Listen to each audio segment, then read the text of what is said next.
PDB naik, waspada inflasi, Anda pasti sering banget kan dengar istilah-istilah ini di berita, seolah-olah ini rapor buat negara kita. Tapi pernah nggak Anda berhenti sejenak dan bertanya, apa sih sebenarnya arti angka-angka itu? Dan yang lebih penting, apa hubungannya buat kita? Nah, mari kita bedah bareng dua indikator paling fundamental dalam ekonomi. Jadi, ini dia pertanyaan besarnya. Gimana sih caranya kita ngukur sesuatu yang super kompleks sebesar ekonomi sebuah negara? Ada jutaan orang, miliaran transaksi tiap hari. Dan yang paling penting buat kita semua, gimana semua angka-angka besar itu akhirnya berdampak ke isi dompet kita, ke cicilan kita, ke biaya hidup kita sehari-hari. Yuk kita cari tahu jawabannya. Oke, kita mulai dari yang paling besar dulu ya. Anggap saja kita mau mengukur seekor raksasa. Nah, alat ukur utama untuk ekonomi sebuah negara itu namanya produk domestik bruto atau yang jauh lebih sering kita dengar sebagai PDB. Nah, ini dia definisi resminya. Kelihatannya agak kaku dan teknis banget ya. Tapi tenang, setiap kata dalam kalimat ini punya arti yang sangat-sangat penting. Intinya sih, PDB itu upaya untuk menjumlahkan nilai dari semua hal yang diproduksi di sebuah negara dalam satu periode waktu. Sekarang, ini konsep yang paling fundamental. Setiap satu transaksi itu punya dua sisi kan? Ada pembeli dan ada penjual. Waktu Anda bayar Rp20.000 untuk segelas kopi, Rp20.000 itu adalah pengeluaran bagi Anda. Tapi pada saat yang sama, itu adalah pendapatan bagi si pemilik kedai kopi. Logis kan? Nah, kalau kita totalin semua transaksi di seluruh negeri, ya total pengeluaran pasti sama persis dengan total pendapatan. Ini adalah fondasi dari semua perhitungan PDB. Yuk, kita bedah definisi tadi kata per kata biar makin paham. Nilai pasar artinya kita pakai harga dalam rupiah untuk menjumlahkan apel dan mobil. Karena nggak mungkin kan, kita jumlahin buah sama kendaraan. Terus barang dan jasa akhir. Ini krusial. Kita hanya hitung harga jual mobilnya, bukan harga ban, baut, dan bajanya satu-satu. Tujuannya biar nggak ada perhitungan ganda. Lalu di dalam negara, artinya pabrik mobil milik perusahaan asing yang ada di Indonesia, produksinya tetap dihitung sebagai PDB Indonesia. Detail-detail inilah yang membuat PDB jadi ukuran yang akurat. Nah, untuk mempermudah, para ekonom memecah PDB yang besar itu ke dalam 4 komponen utama. Rumusnya kelihatan simpel. Y sama dengan C, ditambah I, ditambah G, ditambah NX. Di sini, Y adalah PDB total. C itu konsumsi, I itu investasi, G itu belanja pemerintah, dan NX itu ekspor neto. Mari kita lihat satu persatu. Komponen pertama dan yang porsinya paling besar adalah C, atau konsumsi. Ini tuh semua pengeluaran kita, rumah tangga. Mulai dari beli makan, ongkos transportasi, bayar internet, sampai tiket nonton bioskop. Di negara maju seperti Amerika Serikat, porsinya bisa sampai 71%. Ini menunjukkan kalau aktivitas belanja kita lah yang jadi mesin utama penggerak ekonomi. Selanjutnya ada I, investasi. Nah, hati-hati ya, ini bukan investasi yang biasa kita obrolin kayak beli saham atau reksadana. Dalam konteks PDB, investasi itu adalah pembelian barang modal oleh perusahaan, misalnya mesin baru untuk pabrik atau pembangunan kantor baru. Pembelian rumah baru oleh kita juga masuknya ke kategori ini loh. Kemudian ada G, atau belanja pemerintah. Porsinya sekitar 20%. Ini mencakup semua belanja yang dilakukan pemerintah untuk membeli barang dan jasa, misalnya membangun jalan raya, jembatan, atau membayar gaji para guru dan tentara. Tapi, yang menarik, pembayaran seperti bantuan sosial atau uang pensiun itu tidak termasuk di sini. Kenapa? Karena uang itu diberikan tanpa ada produksi barang atau jasa sebagai gantinya saat itu juga. Dan komponen terakhir adalah NX, ekspor neto. Cara hitungnya simple. Nilai total ekspor kita dikurangi nilai total impor kita. Loh, kok bisa minus?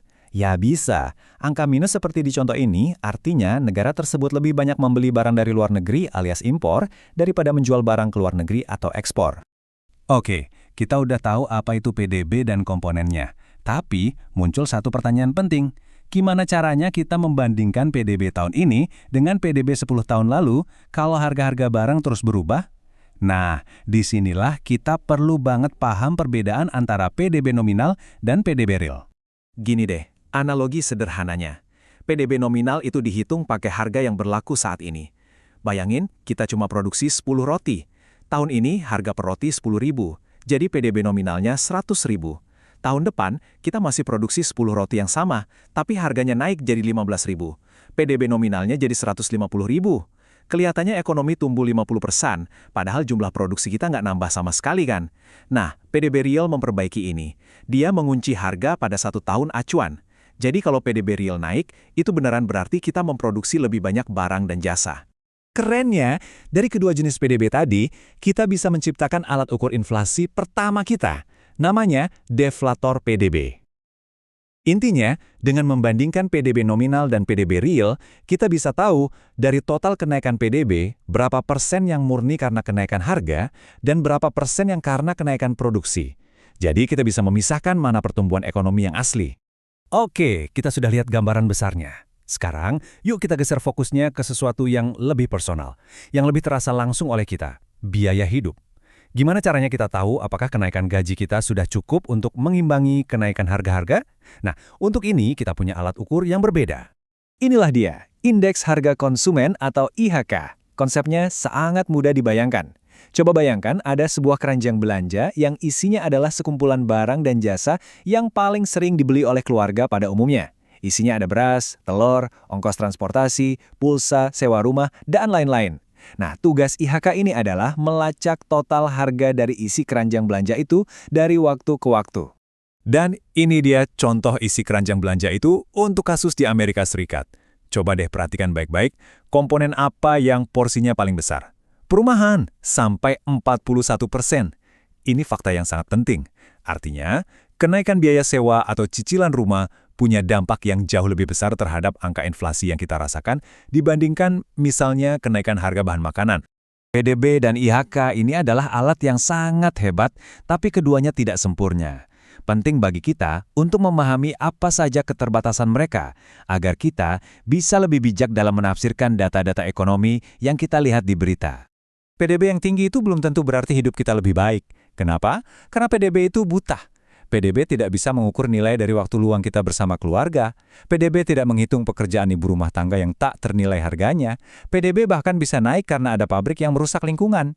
Dan yang paling penting, PDB hanya mengukur ukuran total kue ekonomi, tapi sama sekali tidak cerita bagaimana kue itu dibagi. Apakah semua orang kebagian, atau hanya dinikmati segelintir orang saja? IHK juga punya beberapa masalah. Yang pertama disebut bias substitusi. Begini, kita sebagai konsumen itu kan pintar. Kalau harga daging sapi naik gila-gilaan, kita mungkin akan lebih banyak beli ayam kan? Kita beradaptasi. Masalahnya, IHK mengasumsikan isi keranjang belanjanya itu tetap. Dia nggak langsung menangkap perubahan perilaku kita ini. Akibatnya, IHK seringkali menunjukkan angka inflasi yang sedikit lebih tinggi daripada yang benar-benar kita rasakan. Masalah kedua adalah munculnya barang-barang baru. Coba ingat waktu smartphone pertama kali muncul. Satu perangkat bisa berfungsi sebagai telepon, kamera, pemutar musik, GPS, dan komputer mini. Ini kan membuat nilai setiap rupiah yang kita punya jadi lebih berharga. Tapi IHK dengan keranjang belanjanya yang cenderung kaku, seringkali kesulitan untuk mengukur peningkatan kualitas hidup seperti ini secara cepat. Jadi, kita sekarang punya dua alat utama untuk mengukur inflasi, deflator PDB dan IHK. Masing-masing punya cara pandangnya sendiri. Sekarang, mari kita satukan semua konsep ini dan lihat bagaimana inflasi benar-benar mempengaruhi keputusan finansial kita sehari-hari. Nah, ini dia mungkin bagian yang paling praktis dan penting untuk kita. Misalkan, bank menawarkan bunga tabungan sebesar 5% per tahun. Angka 5% itu disebut suku bunga nominal. Tapi, kalau di tahun yang sama harga-harga secara umum naik sebesar 3% atau inflasi 3%, maka daya beli uang Anda di tabungan itu sebenarnya cuma tumbuh 2%. Angka 2% inilah yang disebut suku bunga real. Dan inilah angka yang sebenarnya penting, yang menunjukkan seberapa cepat kekayaan kita betul-betul bertambah. Tabel ini merangkum dengan sangat baik perbedaan antara dua alat ukur inflasi kita. Intinya, IHK melihat dari kacamata konsumen. Apa saja yang kita beli, termasuk ponsel impor dari luar negeri. Sebaliknya, deflator PDB melihat dari kacamata produsen. Apa saja yang diproduksi di dalam negeri, termasuk barang yang kita ekspor. Keduanya menceritakan sisi cerita yang sedikit berbeda, tapi sama-sama penting. Kita tutup pembahasan kita dengan kutipan yang sangat mendalam ini. PDB itu bukan tujuan akhir dari segalanya. PDB tidak bisa mengukur kebahagiaan kita, kesehatan kita, atau kualitas hubungan kita dengan orang lain. Tapi, PDB yang lebih tinggi memberi kita kemampuan, memberi kita sumber daya untuk memperoleh hal-hal yang membuat hidup kita lebih baik. Seperti pendidikan yang berkualitas, layanan kesehatan yang canggih, dan lingkungan yang lebih bersih. Jadi, PDB bukanlah segalanya, tapi ia adalah sebuah alat penting untuk mencapai hal-hal yang berharga dalam hidup. Sebuah pemikiran yang penting untuk kita renungkan.